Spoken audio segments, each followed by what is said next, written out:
ఈరోజు ఎగ్ బిర్యానీ అయితే ప్రిపేర్ చేశాను. పిల్లల లంచ్ బాక్స్‌లోకి. ఈ ఎగ్ బిర్యానీ అనేది 5 నిమిషాల్లో చేసుకోవచ్చు. ఎలాంటి శ్రమ పడకుండా అయితే ఈజీగా చేసుకోవచ్చు. అయితే ఈరోజు ఎలా చేసుకోవాలో చూపిస్తాను. ఈవినింగ్ టైమ్‌లో అయితే బీరకాయ పప్పు అయితే ప్రిపేర్ చేశానండి. క్యారెట్ ఫ్రై, చపాతీ కూడా ప్రిపేర్ చేశాను. ఇప్పుడైతే పిల్లల లంచ్ బాక్స్‌లోకి ఎగ్ బిర్యానీ ఎలా ప్రిపేర్ చేసుకోవాలో చూద్దాం. ఒక బౌల్‌లోకి హాఫ్ టేబుల్ స్పూన్ అల్లం వెల్లుల్లి పేస్టు, హాఫ్ టేబుల్ స్పూన్ ధనియాల పొడి, half table spoon garam masala, half table spoon జీలకర్ర పొడి వేసుకోవాలి. పావు టేబుల్ స్పూన్ పసుపు వేసుకోవాలి. వేసుకున్న తర్వాత తగినంత కారం వేసుకోవాలి. అందులోకి తగినంత సాల్ట్ వేసుకోవాలి. ఇక్కడైతే సాల్ట్ చూసుకొని వేసుకోవాలండి. రైస్‌లో కూడా వేసాను కాబట్టి ఇందులో చూసుకొని వేసుకోవాలి. కొంచెం బ్రౌన్ ఆనియన్స్ వేసుకోవాలి. కొద్దిగా పచ్చిమిర్చి చీలికలు, కొద్దిగా కరివేపాకు, కొంచెం పుదీనా, కొద్దిగా కొత్తిమీర వేసుకొని ఒకసారి మంచిగా కలుపుకోవాలి. ఇలా కలుపుకున్న తర్వాత ఇక్కడైతే 1 కప్పు పెరుగైతే తీసుకుంటున్నాను. రైస్ కూడా 1 గ్లాస్ తీసుకున్నాను కాబట్టి 1 కప్పు పెరుగు తీసుకుంటున్నాను. పెరుగును మంచిగా బీట్ చేసుకొని ఇందులో వేసుకోవాలి. వేసుకున్న తర్వాత వీడియోలో చూపిస్తున్నట్టుగా మంచిగా కలుపుకోవాలి. ఇలా కలుపుకున్న తర్వాత ఇందులోకి కొద్దిగా ఆయిల్ వేసుకోవాలండి. మనం ఉల్లిపాయలు వేయించుకున్న ఆయిల్ ఉంటుంది కదా, అది వేసుకుంటే మంచిగా టేస్టీగా ఉంటుంది. లేదంటే మామూలు ఆయిల్ వేసుకోవచ్చు. ఇందులోకి కొద్దిగా నిమ్మరసం వేసుకోవాలి. వేసుకున్న తర్వాత ఒకసారి మంచిగా కలుపుకొని మూతను పెట్టుకొని పక్కన పెట్టుకొని ఉంచుకోవాలి. ఇప్పుడైతే మనం బిర్యానీ ఎలా ప్రిపేర్ చేసుకోవాలో చూద్దాం. స్టవ్ వెలిగించుకొని ఒక బౌల్ పెట్టుకోవాలి. అందులోకి కొద్దిగా ఆయిల్ వేసుకోవాలి. ఇంకా ఆయిల్ లేదా నెయ్యి లేదా బటర్ ఈ మూడిట్లలో ఏది వేసినా కూడా టేస్టీగానే ఉంటుంది. ఈరోజైతే నేను ఆయిల్తో చేస్తున్నానండి. ఇంట్లో ఉండే మసాలాలతోనైతే మనం ఈజీగా ప్రిపేర్ చేసుకోవచ్చు. ఇలా మనం ముందుగా ప్రిపేర్ చేసుకున్న మసాలా పేస్ట్ని అయితే ఇందులో వేసుకోవాలి. ఇంకా వేసుకున్న తర్వాత మనం ముందుగా ఉడికించుకున్న రైస్ ఉంటుంది కదా, ఆ రైస్ని అయితే ఇందులో వేసుకోవాలి. రైస్ అయితే 75% ఉడికిందండి. ఆ రైస్ని అయితే ఇక్కడ వేసుకుంటున్నాను. మనం ఇలా వేసుకున్న తర్వాత పైనుండి అయితే కొద్దిగా బ్రౌన్ ఆనియన్స్ వేసుకోవాలి.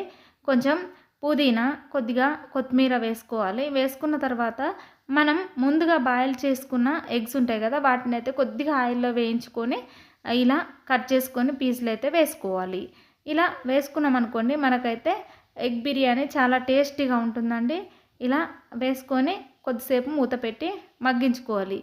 ఇక్కడ నేను బిర్యానీని అయితే మగ్గించుకునేటప్పుడు స్టవ్ను 5 నిమిషాలు హై ఫ్లేమ్లో పెడతాను, 3 నిమిషాలు సిమ్లో పెడతానండి. అలా అయితే మనకు బిర్యానీ పర్ఫెక్ట్గా కుక్ అవుతుంది. ఒకసారి ఇలా ట్రై చేసి చూడండి. ఇలా ఇప్పుడైతే బిర్యానీ రెడీ అయ్యేలోపు అయితే పిల్లలకు లంచ్ బాక్స్లోకి అయితే టిఫిన్ అయితే సర్దుతున్నానండి. ఇక్కడ స్నాక్స్ బాక్సులు కూడా సర్ది పెడతాను. ఇక పిల్లలు ఈలోపు అయితే వెళ్తారు.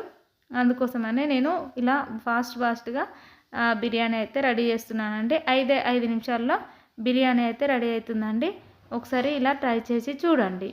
ఇప్పుడైతే స్నాక్స్ బాక్స్ అయితే రెడీ అయింది. రెడీ అయిన తర్వాత ఇక్కడ బిర్యానీ రెడీ అయిందో ఒకసారి అయితే మూత తీసి చూద్దాం. ఇక్కడ బిర్యానీ అయితే ఇంకొంచెం మగ్గాల్సి ఉంది. అందుకోసమని మరి కొంచెం సేపు మూత పెట్టి ఇక మగ్గించుకుందాం. ఈలోపు అయితే ఇక వాటర్ బాటిల్స్ అన్నీ నింపి రెడీ చేశానండి. ఇక్కడైతే బిర్యానీ అయితే రెడీ అయింది. దీన్నైతే బాక్స్లోకి సర్ది పెడతానండి. మనం ఇలా చేసుకున్నాం అనుకోండి, మనకైతే చాలా టేస్టీగా ఉంటుంది బిర్యానీ. పిల్లలు కూడా చాలా ఇంట్రెస్ట్గా తింటారండి. తక్కువ టైంలో ఇలా ప్రిపేర్ చేసుకుంటే మనకు కూడా టైం సేవ్ అవుతుంది కదా, అందుకోసమనే ఈరోజు ఇలా ప్రిపేర్ చేశానండి. ఇదైతే మార్నింగ్ ప్రిపేర్ చేశాను. ఇక ఈవినింగ్ టైంలోనైతే చపాతీ క్యారెట్ ఫ్రై, బీరకాయ పప్పు అయితే ప్రిపేర్ చేశాను. ఇక ఎలా చేసుకోవాలో ఇప్పుడైతే చూద్దాం. నేనైతే 2 ఒకేసారి ప్రిపేర్ చేస్తానండి కర్రీస్. ఇలా నేను ముందే కట్ చేసి పెట్టుకున్నాను వెజిటేబుల్స్ అయితే, అందుకోసమనే కర్రీ ఫాస్ట్గా చేయడం కంప్లీట్ అవుతుంది.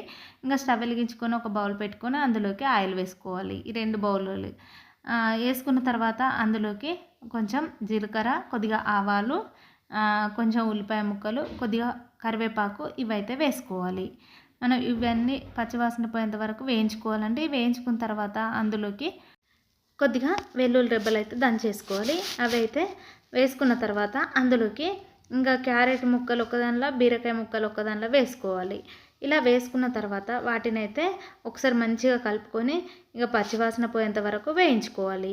ఇక్కడ ముందుగానే నేను పెసరపప్పు అయితే నానబెట్టి ఉంచుకున్నానండి బీరకాయ కర్రీలోకి అయితే. అందుకోసమైనా నాకైతే ఫాస్ట్గా పని అయిపోతుంది. ఇలా మనం వేసుకున్నాం అనుకోండి, 2 కర్రీస్ ఒకేసారి అవుతాయి. ఈ కర్రీస్ మనకు ఫ్రై అవుతుండగా మనం వేరే పనులు కూడా చేసుకోవచ్చు. ఈలోపు అయితే ఇక్కడ నేనైతే చపాతీ కోసం పిండి తడుపుదాం అనుకుంటున్నాను. ఇంకా ముందుగా ఒక బౌల్లోకి పిండిని అయితే తీసుకున్నాను. తీసుకున్న తర్వాత అందులోకి కొద్దిగా ఆయిల్, కొంచెం సాల్ట్ వేసుకోవాలి. ఇక వేసుకున్న తర్వాత కొద్దిగా వాటర్ పోసుకుంటూ పిండి అయితే కలుపుకోవాలి. ఇలా మనం కలుపుకున్నాం అనుకోండి, చపాతీలు అయితే పర్ఫెక్ట్గా వస్తాయి, స్మూత్గా వస్తాయి. ఒకసారి ట్రై చేసి చూడండి. ఇలా మనమైతే కలుపుకొని పక్కన పెట్టుకుంటే సరిపోతుంది. పిండిలో ఒకేసారి వాటర్ పోయకూడదండి. కొద్దిగా వాటర్ పోసుకుంటూ పిండిని అయితే తడుపుకోవాలి. అలా తడుపుకున్నాం అనుకోండి, పిండి అయితే మనకు మెత్తగా కాకుండా ఉంటుంది. చపాతీలు కూడా స్మూత్గా ఉంటాయి, మంచిగా పొంగుతాయండి. ఒకసారి ఇలా ట్రై చేసి చూడండి. ఇలా పిండిని మనం కలుపుకొని కొద్దిగా ఎక్కువసేపు పక్కన పెట్టుకుంటే మంచిగా పూరీలు వంగినట్టుగా వంగుతాయండి. ఇంకా చపాతీని ఆయిల్ వేసుకుంటూ చేసుకుంటే మాత్రం పొంగాయండి. కొంచెం పిండి చల్లుకుంటూ చపాతీలు చేసుకున్నాం అనుకోండి, మనకైతే మంచిగా పొంగుతాయి. ఇలా మెత్తగా కలుపుకొని పక్కన పెట్టుకొని ఉంచుకోవాలి. ఇక్కడ కర్రీ అయితే మగ్గిందండి. ఇందులోకి కొద్దిగా పసుపు అయితే వేసుకుందాం. అందులోకి కూడా పసుపు వేసుకుందాం. వేసుకున్న తర్వాత అందులోకి సాల్ట్ వేసుకోవాలండి. మనం తగినంత సాల్ట్ వేసుకుంటే అప్పుడైతే మంచిగా మగ్గుతాయి. మళ్ళీ కారం కూడా వేసుకుందాం. అందులోకి కారం వేసుకోవాలి. వేసుకున్న తర్వాత ఒకసారి మంచిగా కలుపుకొని ఇక మూత పెట్టి మగ్గించుకుందాం. ఇక్కడ బీరకాయ కూడా మనకు కొంచెం మగ్గింది కదా, అందులోకి అయితే పెసరపప్పు వేసుకొని మూత పెట్టి మగ్గించుకోవాలండి. ఇలా పెసరపప్పు వేసుకున్నాం అనుకోండి, మనకైతే త్వరగా మగ్గిపోతుంది. మనకు టేస్ట్ కూడా చాలా బాగుంటుందండి. ఇక్కడ క్యారెట్ అయితే మగ్గిందో చూద్దాం. ఇంకొంచెం మగ్గాలండి. ఈలోపు అయితే బీరకాయ పప్పు అయితే మగ్గిపోయింది. ఇక మగ్గిన తర్వాత అందులోకి కొద్దిగా కొత్తిమీర వేసుకొని స్టవ్ ఆఫ్ చేసుకుంటే సరిపోతుంది. ఇలా బీరకాయ పప్పులో అయితే కొత్తిమీర వేస్తాం, కానీ క్యారెట్లో వేయొద్దండి. క్యారెట్లో వేస్తే మన క్యారెట్ టేస్ట్ అయితే మారిపోతుంది. అందుకోసమనే ఇలా కర్రీస్ అయితే రెడీ అయ్యాయి. ఇప్పుడైతే స్టవ్ ఆఫ్ చేసుకుంటే సరిపోతుంది. ఇక్కడైతే చపాతీలు అయితే ప్రిపేర్ చేశాను. ఇంతటితో ఈ వీడియో కంప్లీట్ అయింది. వీడియో చూస్తూ వెళ్ళిపోకుండా ఒక చిన్న లైక్ ఇచ్చి నా ఛానల్ సబ్స్క్రైబ్ చేసుకుని నా ఛానల్ సపోర్ట్ చేయండి. Bye friends.